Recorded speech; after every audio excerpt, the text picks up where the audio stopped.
Bed మీద కూర్చుని ఆలోచిస్తున్న అనామిక దగ్గరికి రమేష్ వచ్చాడు. ఏంటి, నా మహారాణి ఏదో ఆలోచిస్తుంది మా పిసినారి అత్తయ్య గారికి ఎలా బుద్ధి చెప్పాలా అని ఆలోచిస్తున్నాను అని చెప్పగానే రమేష్ కొంచెం హేళనగా, ప్లీజ్ అనామిక, కొంచెం నవ్వొచ్చి జోక్స్ వేయచ్చు కదా అని అన్నాడు. అందుకు అనామిక కోపంగా చూస్తూ, అంటే మీ ఉద్దేశం ఏంటండి? నా ఆలోచన నవ్వురాని జోక్లా ఉందా? చెప్పండి.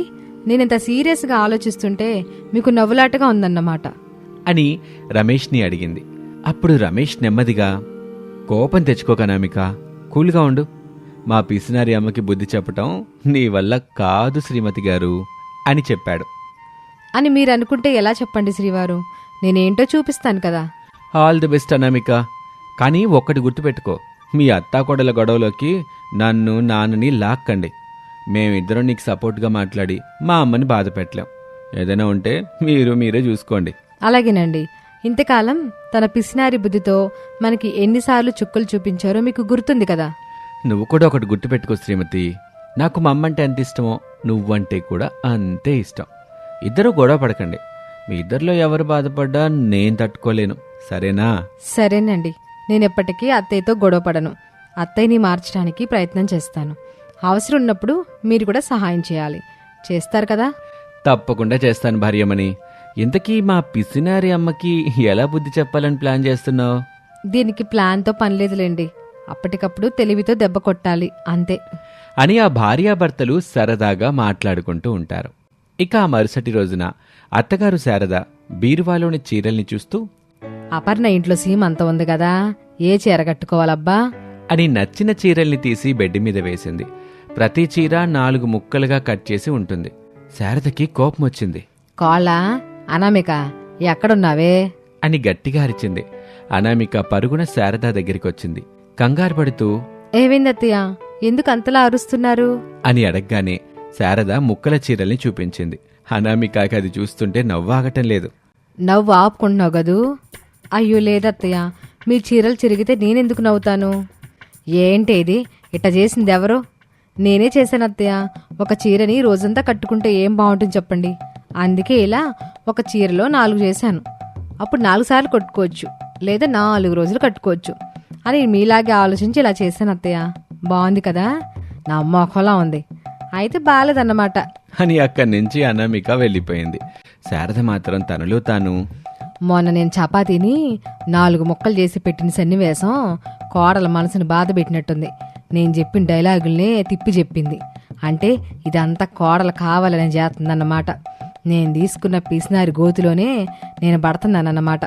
నా పెళ్లికి వచ్చిన చీరలు ఎంత భద్రంగా ఇన్నాళ్ళు కాపాడుకుంటూ వచ్చానో చివరి కోడల చేతులట మొక్కలయ్యాయి అని బాధగా హాల్లోకొచ్చి కూర్చుంది. కోళ్ళ బాగా తలనొప్పిగా ఉంది, విడివేడిగా టీ తీసుకురా. అలాగే అత్తయ్య, ఇప్పుడే తీసుకొస్తాను అని చెప్పింది. శారద అయోమయంగా తనలో తాను, నేను చెప్పింది ఇప్పుడే వెంటనే తీసుకొస్తున్నాను అత్తయ్య అని చెప్పిందంటే నాకు చెప్పకుండానే టీ పెట్టిందన్నమాట.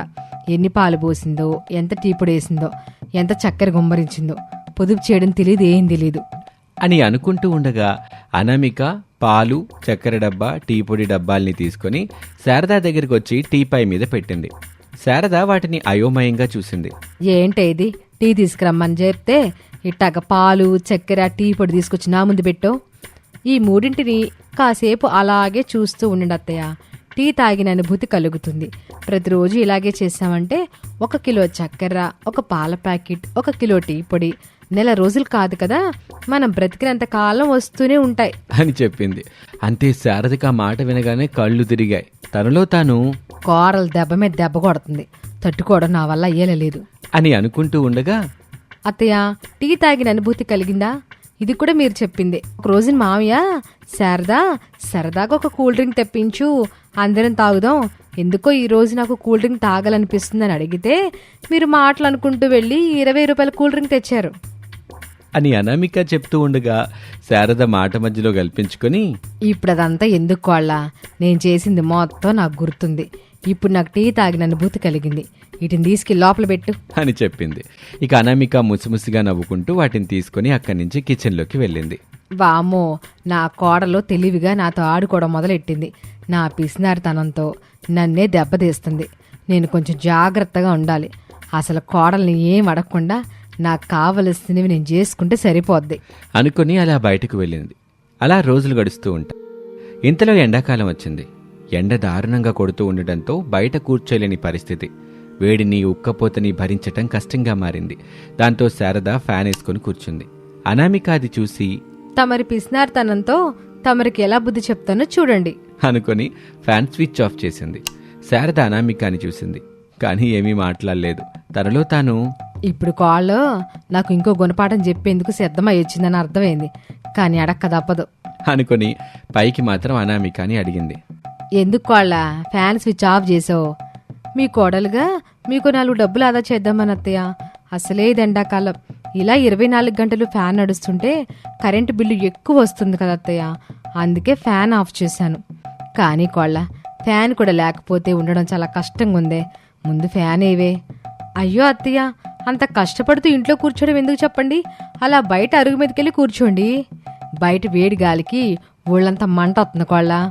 పర్వాలేదులే అత్తయ్య, వేడిగాలి తగిలితే శరీరంలోని చెమట పడుతుంది, చెమట పడితే ఆరోగ్యం బాగుంటుంది. పైగా ఫ్యాన్ వేసుకుంటే కరెంటు బిల్లు కూడా వస్తుంది కదా, మనం ఇలా సహజమైన గాలిలో ఉంటే డబ్బులు కూడా ఆదా అవుతాయి అని అమాయకంగా చెప్పింది అనామిక. శారదకి ఏం మాట్లాడాలో అర్థం కాలేదు. పదండి అత్తయ్య, బయట అరుగు మీద చాపేస్తాను, కూర్చుందిరు గాని. శారద భయపడుతూ, బయట కూర్చోవడం నా వల్ల కాదు కోళ్ళ, కరెంటు బిల్లు రాకుండా ఫ్యాన్ తిరిగే మార్గం లేదా? ఉందత్తయ్య, ఒక్క నిమిషం, ఇప్పుడే వస్తాను అని బయటకు వెళ్ళింది. శారద అయోమయంగా చూస్తూ ఉండగా పొడవాటి కర్ర పట్టుకుని అనామిక వచ్చింది. అత్తయ్య, గాలి కావాలనిపించిన ప్రతిసారి ఈ కర్రతో ఆ ఫ్యాన్ ని స్పీడ్గా తిప్పి వదలండి. అది తిరుగుతున్నంతసేపు గాలి వస్తుంది, మళ్ళీ ఫ్యాన్ ఆగిన వెంటనే మళ్ళీ తిప్పండి. ఇక మొదలు పెట్టండి. ఓ అండవే తల్లి, డబ్బులు ఆదా చేయడం మంచిదే, కానీ ఇట్ట ప్రాణాలు ఇబ్బంది పడే అంత పొదుపు చేయడం అంత మంచిది కాదు కోళ్ళ. అవునత్తయ్య, అదే మాట నేను కూడా ఎప్పటి నుంచో చెప్పాలనుకుంటున్నాను. అవసరమైన చోట ఖర్చు పెట్టుకోవాలి, లేకపోతే మనమే ఇబ్బంది పడాల్సి వస్తుంది. తినేది చపాతీ అయినా కడుపు నిండుగా తినాలి, తాగేది కూల్ డ్రింక్ అయినా తనివి తీరా తాగాలి. అంతే తప్ప ఒక చపాతీని 4 ముక్కలు చేసి 4 పూట్ల తిందామనుకుంటే ఎలా అత్తయ్య, మీరే చెప్పండి అని అనామిక చెప్పగానే శారదకి తన తప్పులన్నీ ఒక్కొక్కటిగా గుర్తుకొచ్చాయి. నిజమే కోళ్ళ, నేను పొదుపు పేరుతో చాలా అతిగా ప్రవర్తించా, మీ అందరినీ ఎంతో ఇబ్బంది పెట్టాను అని చెబుతూ ఉండగా అంతలో రమేష్ అక్కడికి వచ్చాడు. అయ్యో, ఇంత ఉడకపోతలో మీరిద్దరూ ఏం మాట్లాడుకుంటున్నారు? మీ అమ్మకి వేసవి స్పెషల్ క్లాస్ తీసుకుంటున్నానండి. అవునరా అబ్బాయి, నీ భార్య నన్ను భలే మార్చేసింది. అంటే ఇకపై మన ఇంట్లో ఫుల్గా ఎంజాయ్ చేయొచ్చు అనమాట. అవును బాబు, ఇకపై అందరికీ కడుపు నిండా టీలు కాఫీలు చాలా చల్లగా కూల్ డ్రింక్స్ కూడా ఉంటాయి అని శారద నవ్వింది. వెంటనే అనామిక ఆశ్చర్యపోతూ, నిజంగానా అత్తయ్య? అవును కోళ్ళ, ముందు ఆ ఫ్యాన్ ఆన్ చెయ్యమ్మా, తర్వాత మన ముగ్గురికి చల్లని మజ్జిగ తీసుకురాపో. అలాగే అత్తయ్య.